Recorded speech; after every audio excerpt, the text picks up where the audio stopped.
नमस्कार, हरियाणा न्यूज देख रहे हैं आप और मैं हूं आपके साथ ज्योति सांगवान। मोदी सरकार के तीसरे कार्यकाल का पहला बजट पेश हो गया है। वित्त मंत्री निर्मला सीतारमण ने बजट पेश किया। सदन में बजट पर चर्चा हुई। सड़क से लेकर सदन तक बजट पर बहस और माहौल गर्म रहा। सरकार बजट को जनता के हित में बता रही है तो विरोधी दल बजट को जनता के साथ छलावा करार दे रहे हैं। चर्चा होगी, उससे पहले एक रिपोर्ट आपको दिखाते हैं।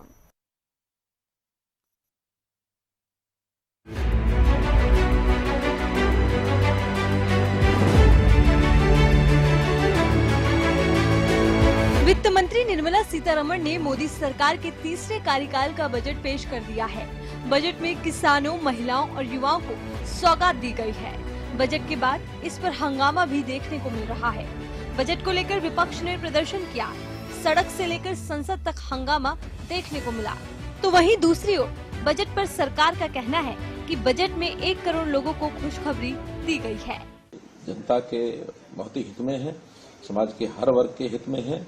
विशेष तौर पर महिलाओं के और किसानों के हित में बहुत सी योजनाएं जो बताई गई हैं। माननीय प्रधानमंत्री श्री नरेंद्र मोदी जी के नेतृत्व वाली एनडीए सरकार के तीसरे कार्यकाल का यह पहला बजट गरीबों, महिलाओं, किसानों व युवाओं की आशाओं और आकांक्षाओं को फलीभूत करने वाला बजट है।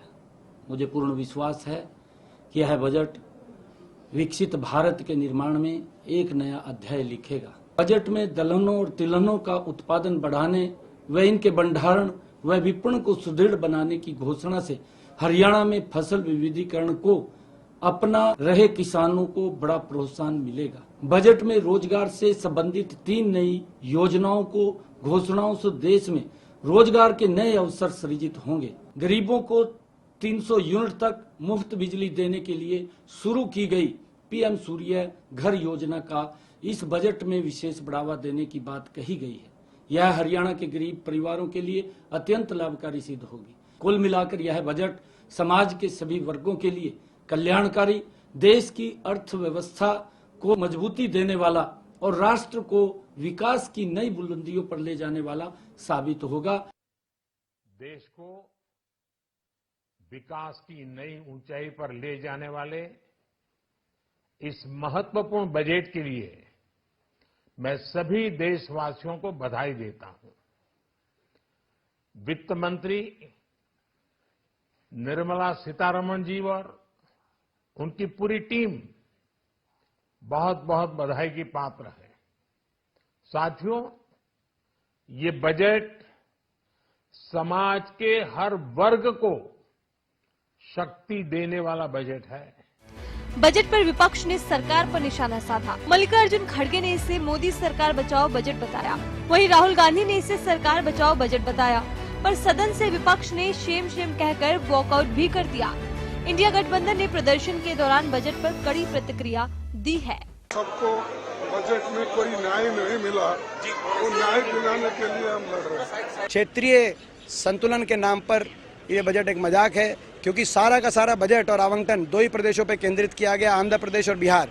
लेकिन उसमें कुछ दे ही नहीं पाए हैं और ना पिछला ब्यौरा दे पाए हैं कि तब से अब तक क्या किया।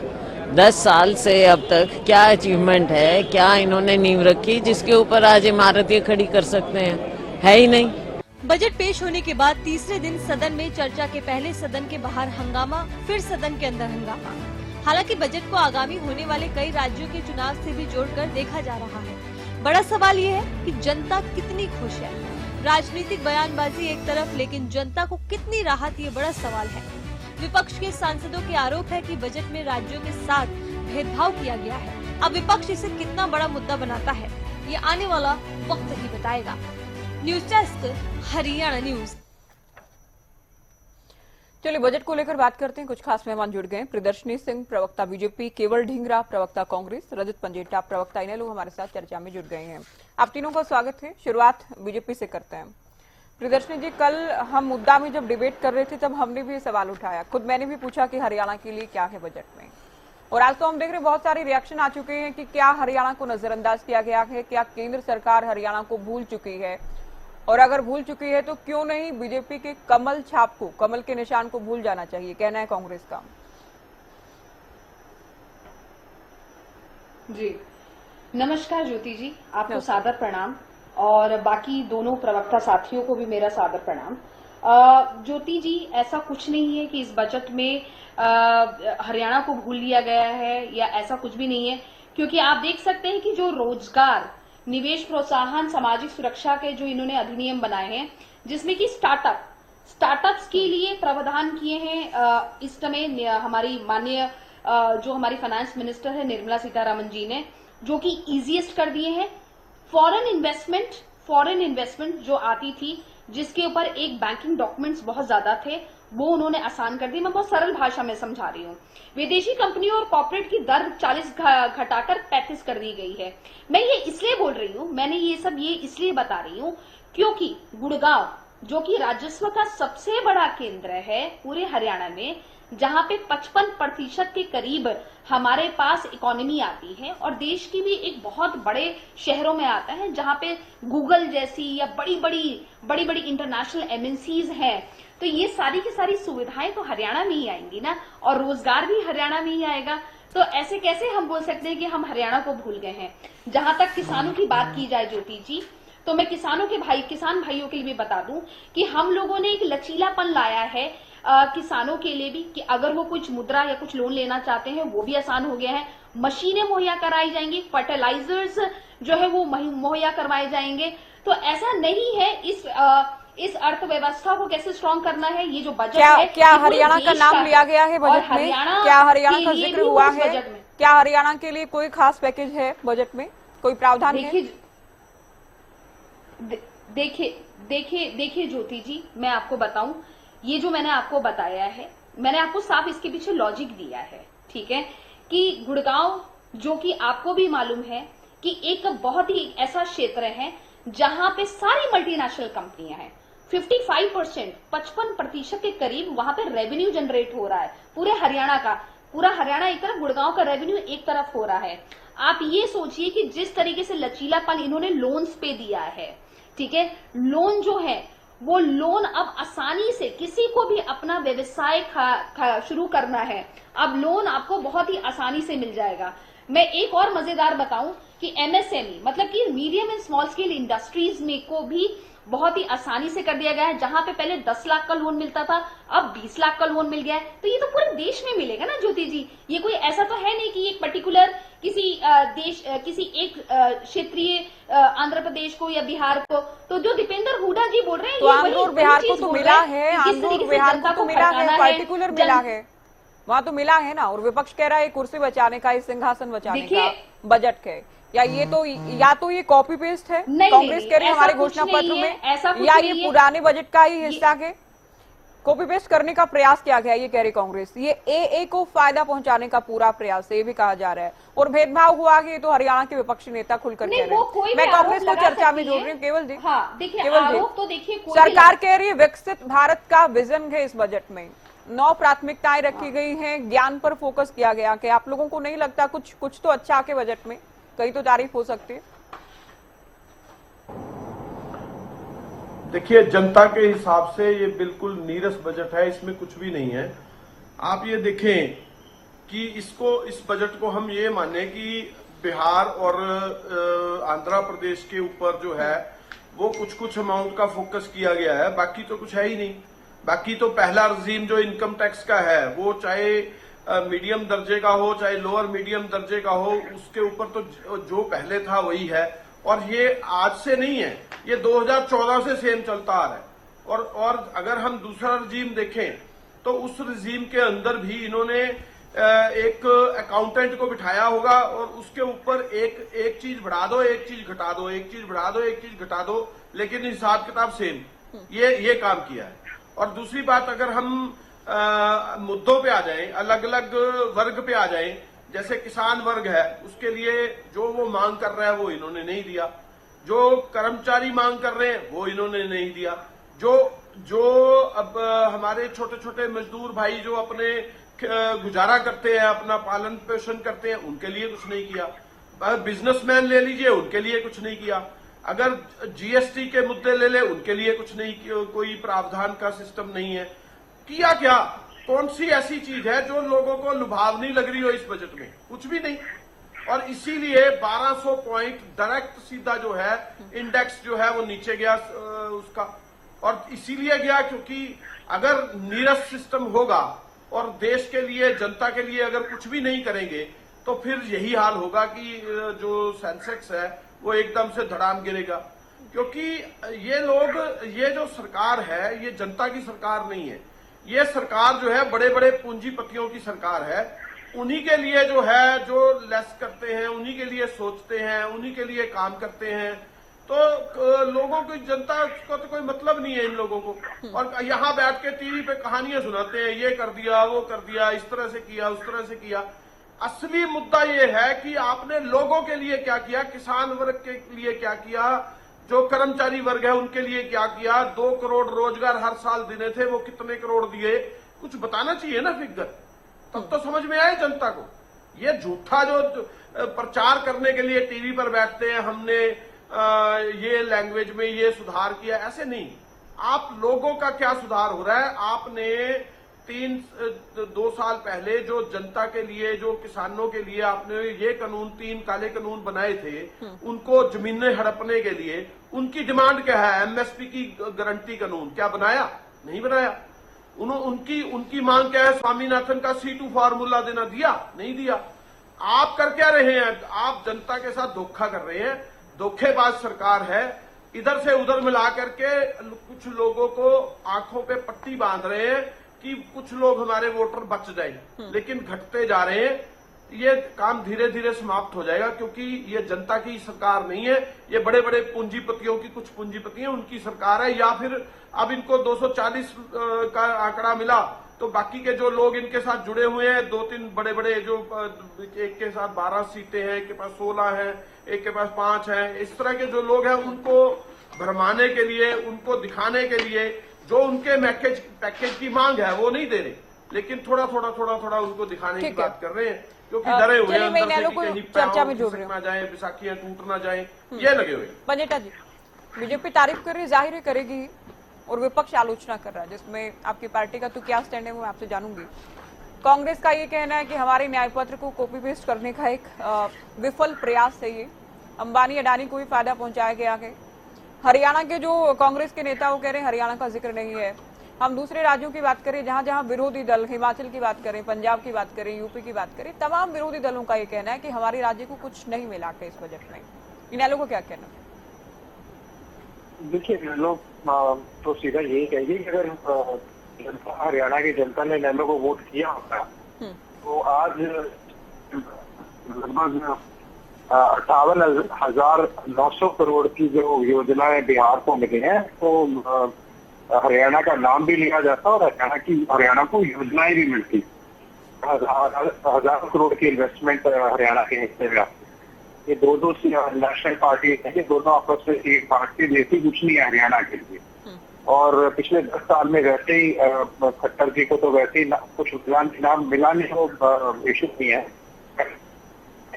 खट्टर जी की बड़ी उदारता देखिए, ये उन्होंने तो अब बात आती है कि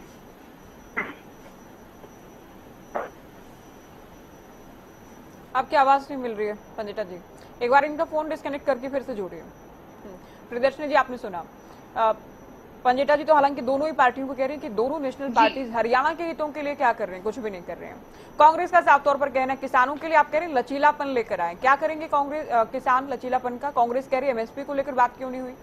एक प्रतिनिधि मंडल मिला है राहुल गांधी से, जिसमें हरियाणा से जयप्रकाश जेपी मिले हैं, दीपेंद्र हुड्डा मिले हैं, एमएसपी को लेकर इंडिया ब्लॉक बात करने जा रहा है।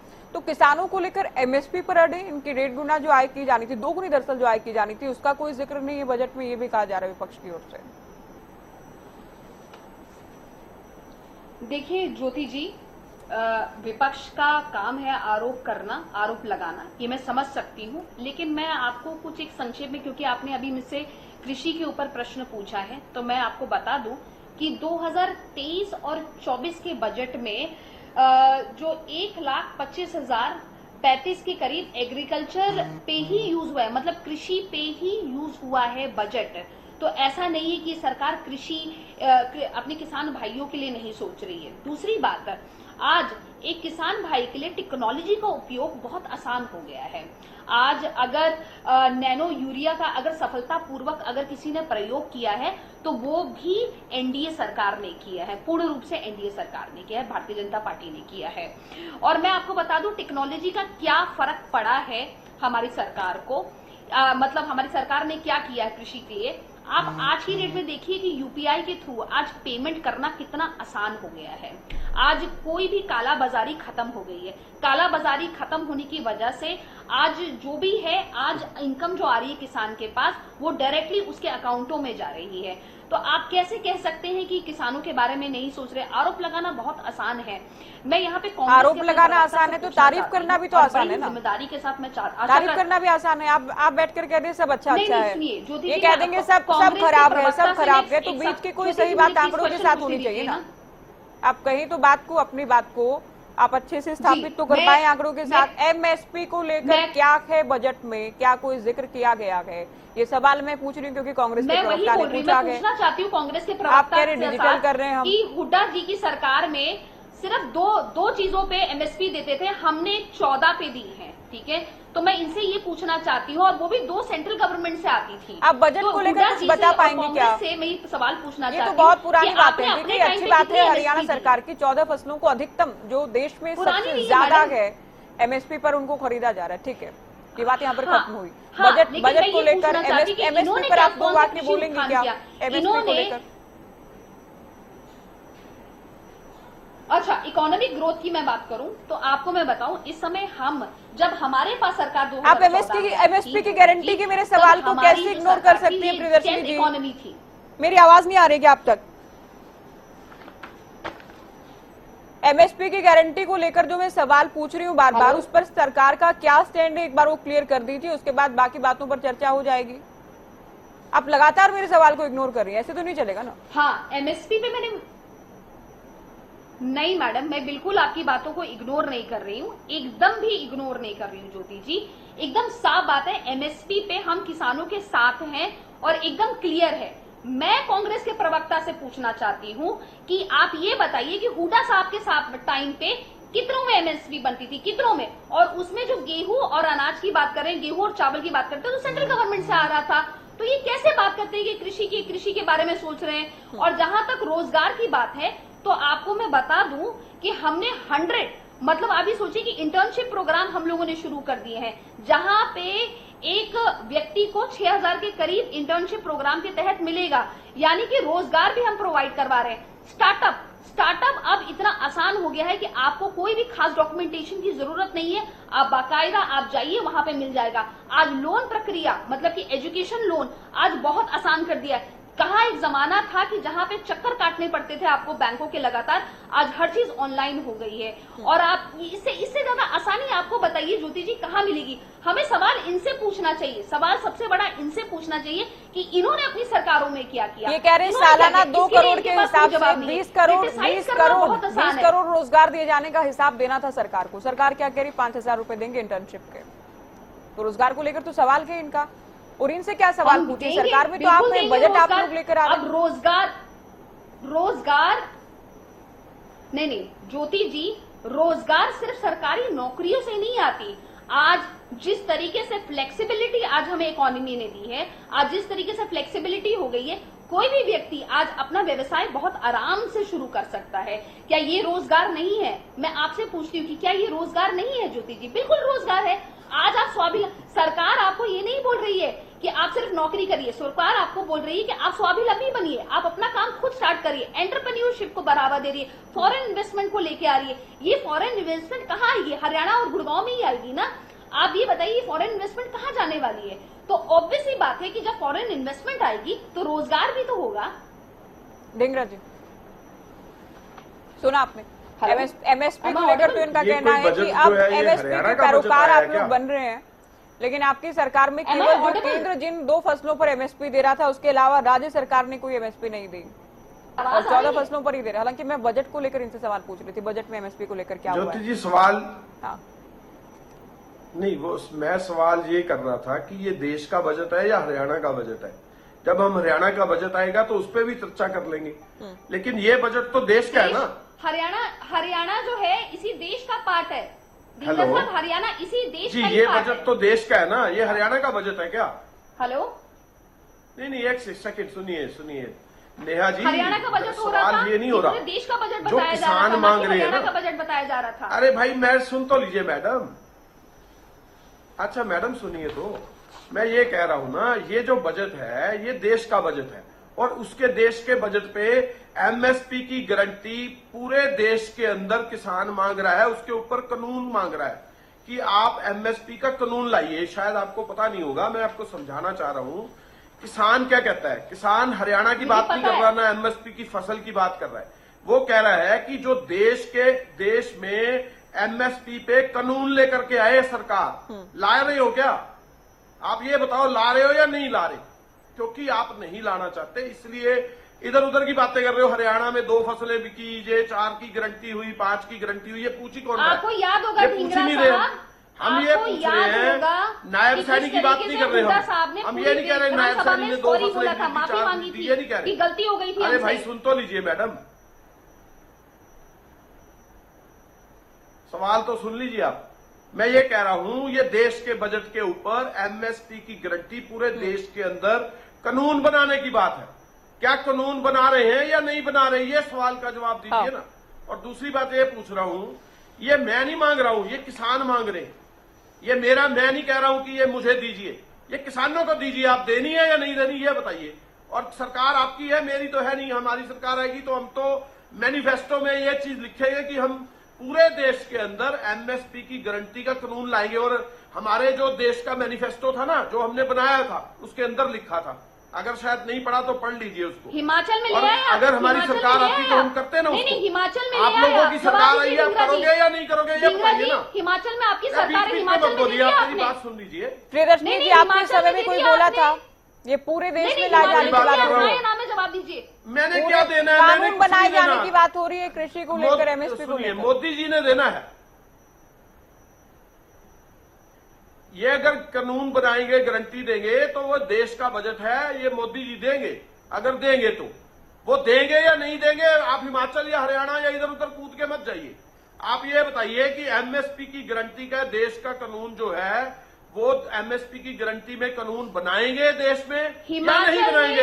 ये तो सेंट्रल गवर्नमेंट बनाएगी ना, जो आपके कृषि मंत्री है, उनका काम है किसानों को। चलिए ढींगरा जी, बहुत शुक्रिया आप हमारे साथ जुड़े। प्रदर्शनी जी, आपका भी बहुत शुक्रिया, आपने वक्त दिया। तो बजट को लेकर हम चर्चा कर रहे थे। सरकार जाहिर है तारीफ करेगी, विपक्ष लगातार सरकार को घेर रहा है, लेकिन आम जनता के लिए बजट में क्या कुछ है, किसानों के लिए बजट में क्या है, युवाओं और महिलाओं के लिए बजट में क्या है, इसे लेकर चर्चा की। फिलहाल दीजिए इजाजत, नमस्कार।